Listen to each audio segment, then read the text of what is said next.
Hai, Assalamualaikum semua. Bersama saya sekali lagi Mr. Ashraf di channel eTuition. So, terima kasih kepada adik-adik yang masih menonton video pembelajaran bersama saya. So, macam biasa hari ini saya akan ajarkan adik-adik matematik tahun 4. Okey, topik yang baru, so iaitu unit 16.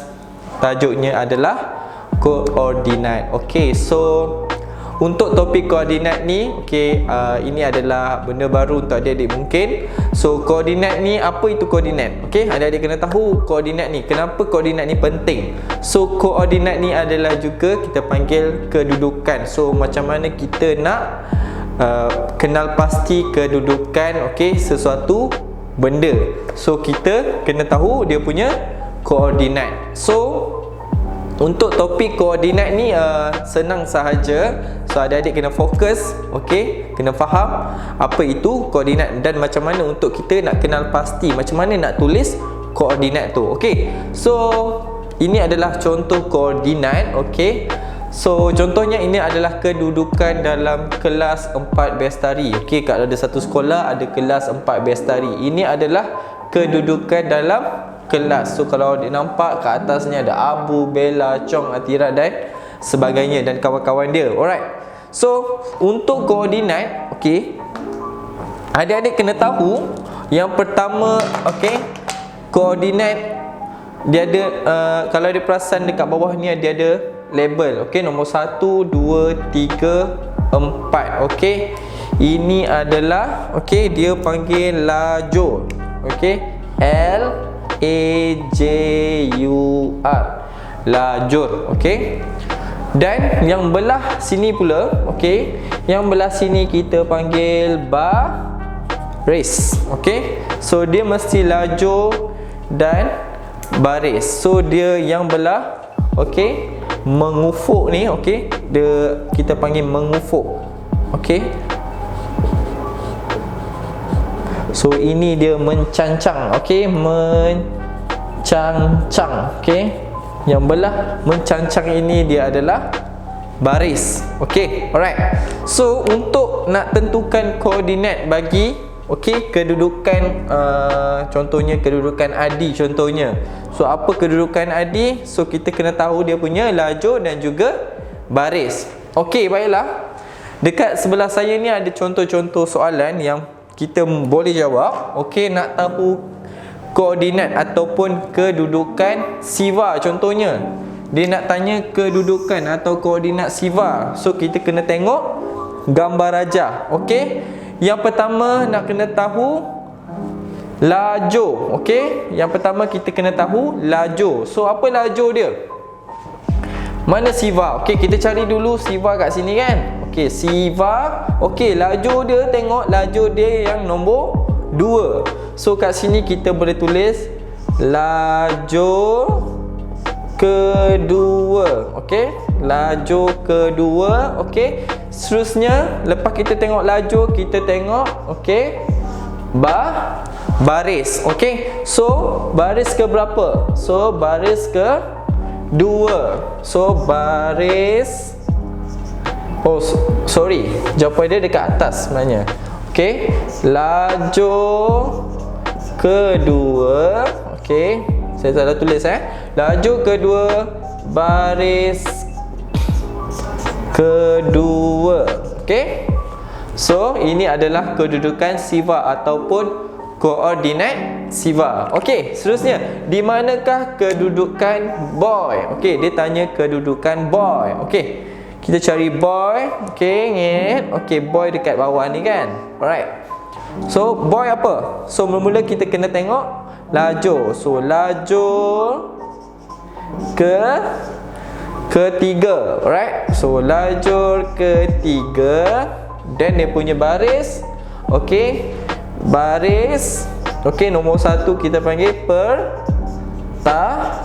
pertama. Lajur ketiga, baris pertama.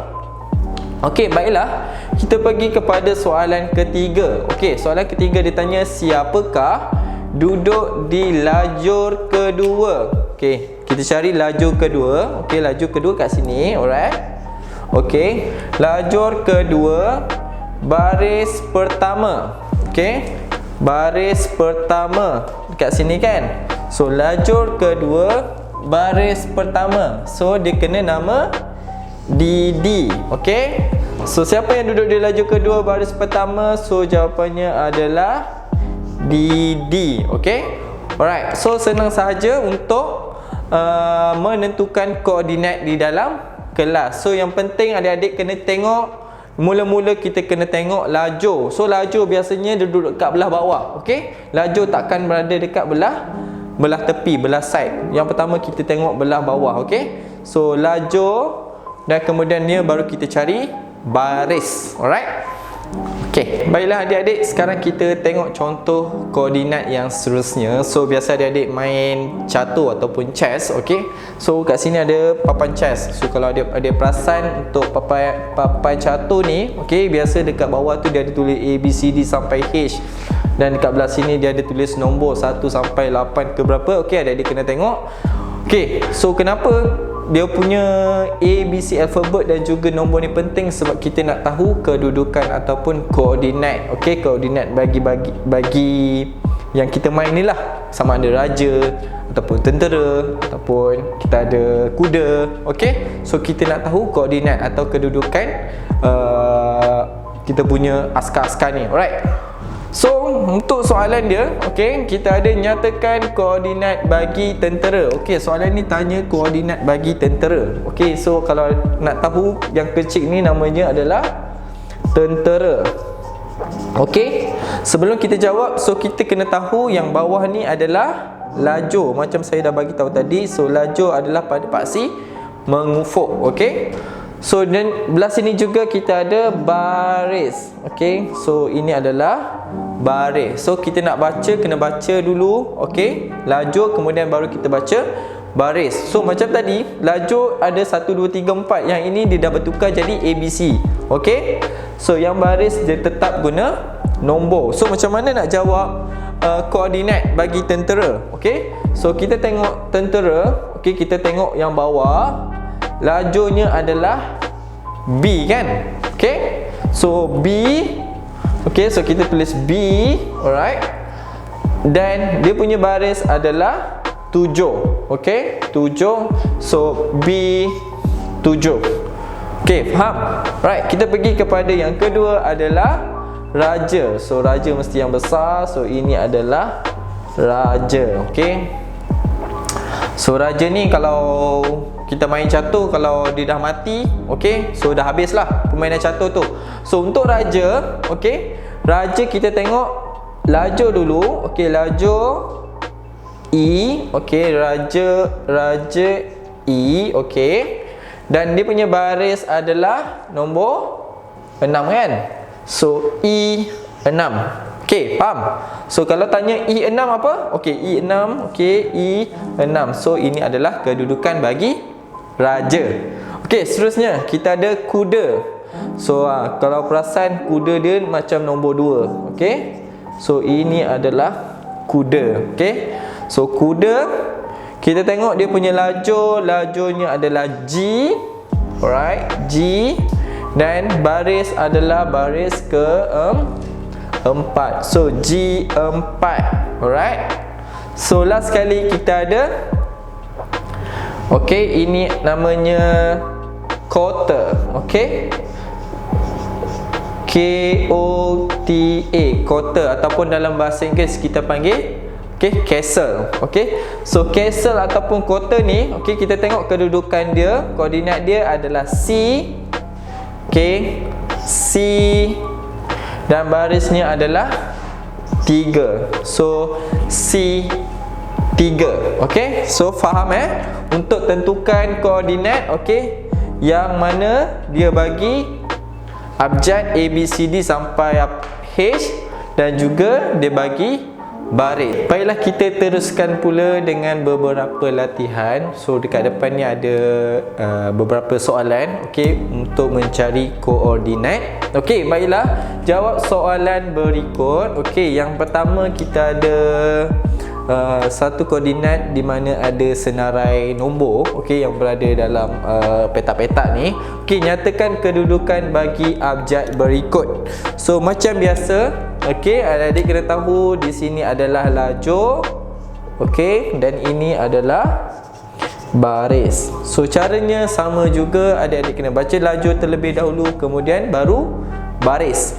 Okey, baiklah. Okey, untuk abjad O, okey, kita kena cari abjad O. So O dekat atas ni, alright, O. Okey, yang pertama ada bulat dulu, okey, nanti dia tak tertukar. Okey, O, okey, kemudian kita tengok lajur. Lajurnya adalah D. Okey, tulis D. Dan dia punya baris adalah baris nombor 5. So D 5. Alright, so ini D Okey, seterusnya P.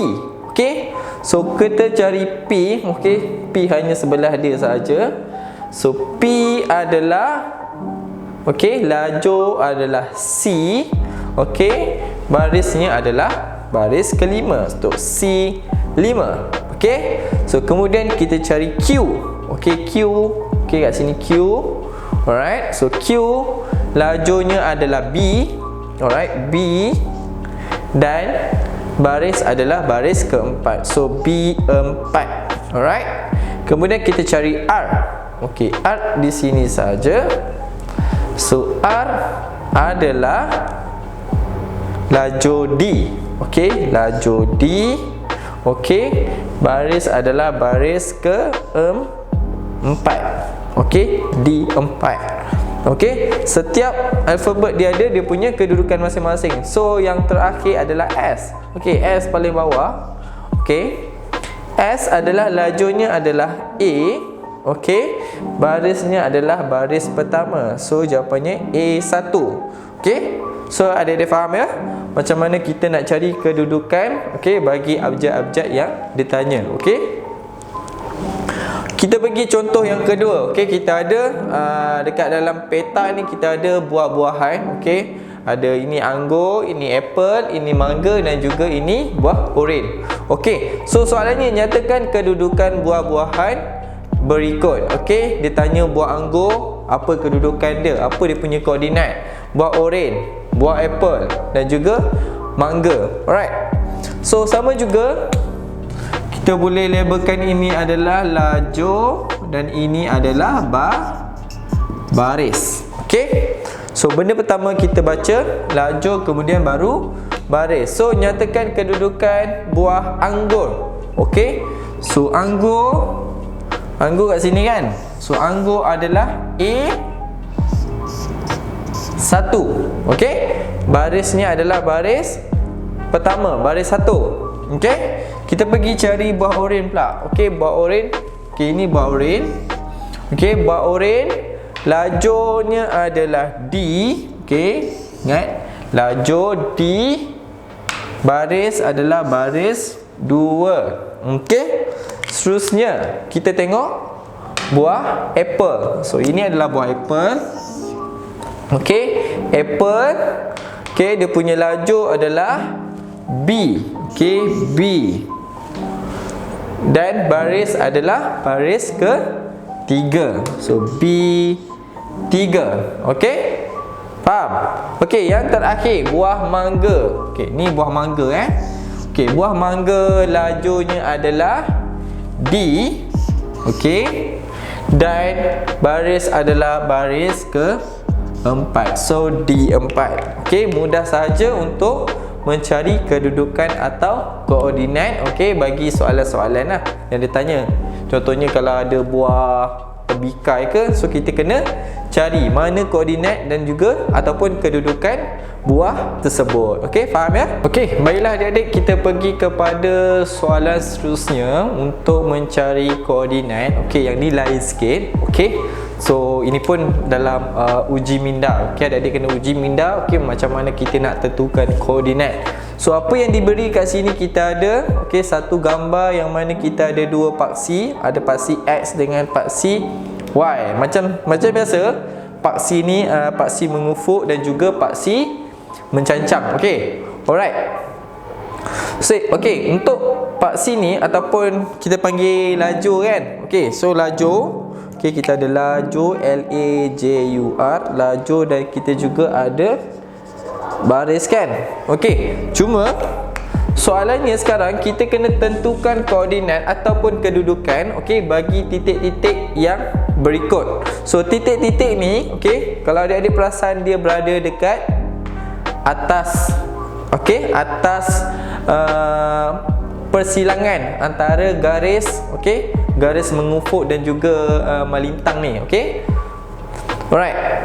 So ditanyakan tentukan koordinat bagi titik A. Okey. Titik A. Kalau adik-adik perasan titik A ada dekat tengah-tengah ni kan. Okey, titik A. So sama juga kita kena tengok yang bawah dulu. Kita tengok lajur. So dia adalah lajur ketiga kan. Dan baris juga adalah baris ketiga. Okey. So adik tengok bawah dulu. Okey, tengok dari ni dulu. Tengok ketiga. Okey. Lepas tu baru kita tengok daripada belah sana. So dia adalah baris ketiga, lajur ketiga dan baris ketiga. Okey, cuma macam mana kita nak tulis koordinat dia? Okey, cara dia senang saja. Okey, kita hanya, alright, kita buka kurungan kat sini. Okey, kita letak kurungan. Okey, kita tulis dulu lajur dia. So lajur dia adalah nombor 3. Okey, faham? Okey. Kemudiannya kita buat tulis koma kat sini. Okey, koma kecil. Okey.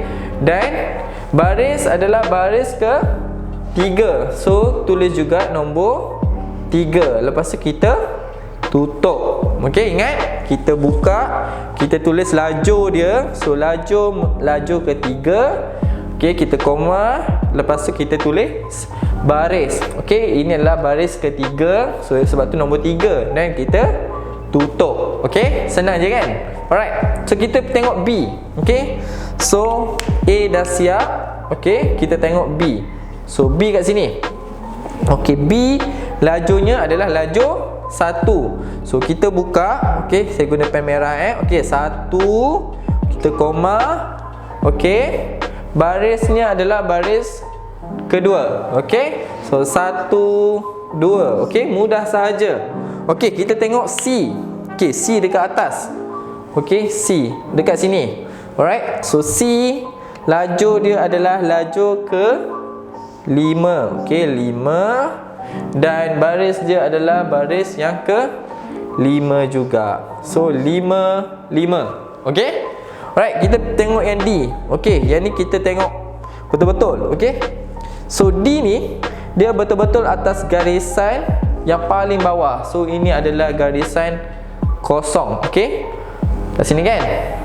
So jangan confuse. Kita tengok dulu lajur dia D. Lajur dia, okey, kita tengok dari bawah. Lajur dia adalah lajur nombor 4. So kita buka kurungan, tulis nombor 4. Okey, koma. Sekarang kita tengok, okey, belah sini pula. So dia dekat, okey, garisan sifar kan, garisan kosong ataupun sifar. So yang baris adalah baris sifar. So 4 sifar. Okey. Right. So yang terakhir D dah. Okey. Next yang terakhir ada E. E pun sama. Okey. E lajur. Lajur kita tengok daripada bawah dahulu. Okey. Yang bawah ni adalah sifar. Okey, so kita letak sifar. Okey, dan koma. Lepas tu kita tengok baris. Tengok dari sini. Okey, baris adalah baris ke-4. So 0, 4. Okey. So itulah cara untuk kita tentukan koordinat bagi titik-titik yang ada dalam paksi X dan juga paksi Y. Okey. So mudah saja. So itu sahaja daripada saya untuk video pada kali ini. So saya harap adik-adik faham macam mana kita nak tentukan koordinat, okey, apabila kita diberi gambar ke, ataupun kita diberikan abjad, ataupun kita diberikan catur ke apa ke. So kita kena tahu macam mana untuk tentukan koordinat. So yang penting adik-adik kena tengok dulu lajur yang belah bawah, kemudiannya baru kita tengok baris, okey, di sebelah tepi ataupun di sebelah kiri. So itu sahaja untuk kali ini. So jangan lupa untuk like, share dan juga untuk subscribe kita punya channel eTuition. So kita jumpa lagi di lain waktu. Assalamualaikum, bye bye.